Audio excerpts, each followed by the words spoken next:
In 1989, in the frozen north of Russia, a microphone was lowered into the deepest hole human beings have ever made, and according to the story that spread around the world, it came back up with screaming on it. Not one voice, thousands of them. The sound, people said, of the damned.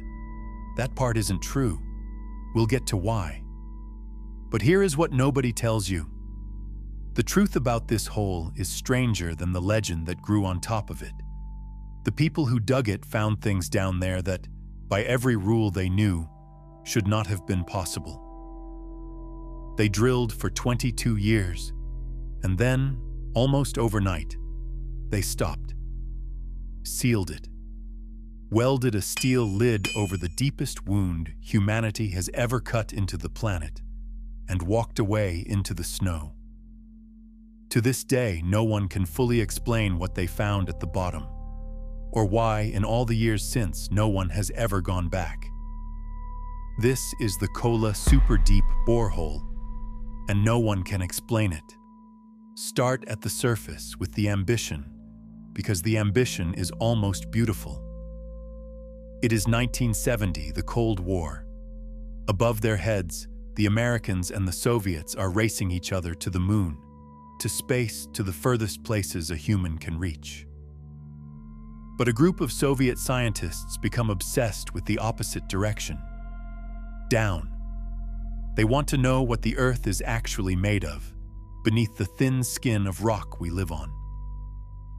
So on the Kola Peninsula, near the border with Norway, they begin to drill. Not a wide mine shaft, a needle, a hole barely 9 inches across, going straight down, for years. By 1989, it reaches its deepest point, 12,262 meters, more than 7.5 miles, straight into the crust of the Earth. It is, to this day, the deepest hole that has ever existed. Nothing humanity has built has ever gone further into the planet. And here is the first thing that should humble you. After 22 years, after the deepest hole in history, they had drilled barely 1/3 of 1% of the way to the center of the Earth. We have walked on the moon, 250,000 miles away. We have thrown machines clean out of the solar system, but our own planet, under our feet, has stopped us cold at 7 miles. The moon was easier to reach than the ground beneath Russia, and it's worth sitting with how they even did it, because it borders on the absurd. To drill that deep, they needed a string of pipe almost 8 miles long, hanging straight down into the planet, with a single drill bit turning at the very end of it. When a bit wore out, and at those depths, they wore out fast, they couldn't just swap it. They had to haul the entire length of pipe back to the surface, foot by foot, a process that could take most of a day, then feed it all back down again. Reaching the bottom of Kola was a journey of hours, through rock that grew hotter and more hostile the further you went. To put it another way, the deepest point in all the world's oceans, the floor of the Mariana Trench, is about 7 miles down. Kola went deeper than the sea is deep, and then kept going into solid stone. And the deeper they went, the less the Earth behaved the way it was supposed to. They had a model, a theory of what they'd find as they descended. At a certain depth, the granite was meant to give way to a denser rock, basalt, at a boundary scientists had predicted from seismic waves for decades. The drill reached that depth. The boundary wasn't there. Instead of solid basalt, they found cracked, broken rock, fractured all the way down and soaked through with water. Free water, miles below the surface, in a place where every textbook said liquid water could not exist. They believe it was squeezed out of the minerals themselves by unimaginable pressure. Water that had been locked in stone since the Earth was young, with nowhere to go and no way to reach the surface, until they drilled a hole and let it find one. Then it got stranger. More than 4 miles down, in rock that was 2 billion years old, they pulled up samples and found something that stopped them. Fossils. Microscopic remains of single-celled life, plankton, 24 distinct species of them, preserved not in limestone but in solid rock, deeper than life had any right to be. 2 billion years old, coated in carbon and nitrogen. Life where there should only have been stone. And the hole did things they hadn't bargained for. The drilling mud, the fluid they pumped down to cool the bit and carry the broken rock back up, came boiling back to the surface, saturated with hydrogen gas. The earth, this far down, was effervescing, fizzing up through the borehole like a bottle that had been shaken for 2 billion years and finally, suddenly, opened. Workers described the mud arriving at the surface as if it were boiling alive, and underneath all of it, heat. They expected the temperature to climb as they went down. It climbed far faster than anyone predicted.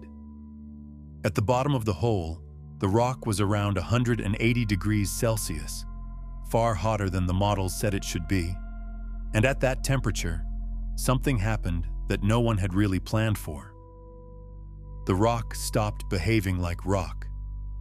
Under that heat and pressure, it began to act almost like plastic, like something soft. The drill was no longer cutting through solid ground. It was pushing into a substance that flowed. The hole began to close itself behind them. Slowly, constantly, like a wound trying to heal. They calculated that if they pushed on to their goal, 15 kilometers down, the temperature would reach 300 degrees. The rock would be too soft to drill. The earth, this deep, simply would not let them in any further. So they stopped. In 1992, the drilling effectively ended. The Soviet Union itself was collapsing. The money vanished. For a while, the site sat half alive.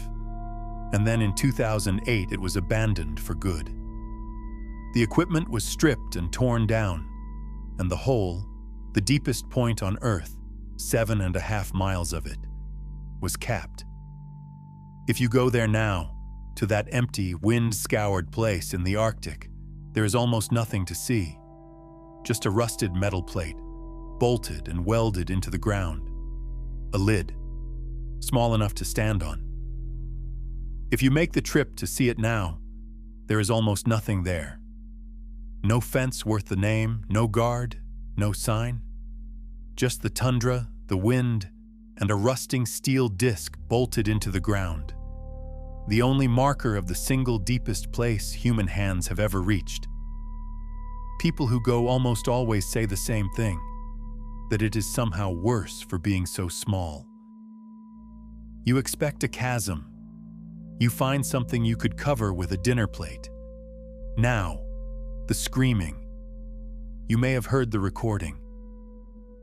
The story goes that as the drill reached its lowest point, the scientists lowered a heat-resistant microphone and captured the sound of human voices, millions of them wailing in torment, rising from a cavern of fire. The Well to Hell, it was called. It traveled the world in the late 80s and 90s, on broadcasts and cassette tapes, and, later, the early internet. It was a hoax. The audio that everyone shared was eventually traced back to the soundtrack of a 1972 horror film, slowed down and layered over itself. There was no cavern. There were no voices. A good story, stitched onto a real hole, because the real hole already felt like a myth. But that's the thing that stays with me. The legend is fake, and it still wasn't strange enough. Because the truth is this. Humanity drilled for 22 years, found water that shouldn't exist and life that shouldn't be there, reached rock so hot it flowed like something alive and closed the hole behind them, and then sealed the whole thing shut and never returned. We know the far side of the moon better than we know the ground 7 miles beneath our feet. The interior of our own planet is more unreachable to us than the surface of Mars. No one can tell you, with certainty, what is below that rusted metal lid in the Russian snow. Not because it's hidden, because we have never been able to go and look. And after Kola, we stopped trying. The deepest we have ever reached into our own world is a scratch, a 9-inch hole welded shut, slowly being swallowed back by the rock that never wanted it there in the first place. So tell me, in the comments, what do you think is actually down there? The next case is already open. In 1922, on an isolated farm in Germany, a family found footprints in the snow that led to their door, and none that led away. 6 days later, all 6 of them were dead, and whoever killed them stayed in the house with the bodies for days. Watch with the lights on.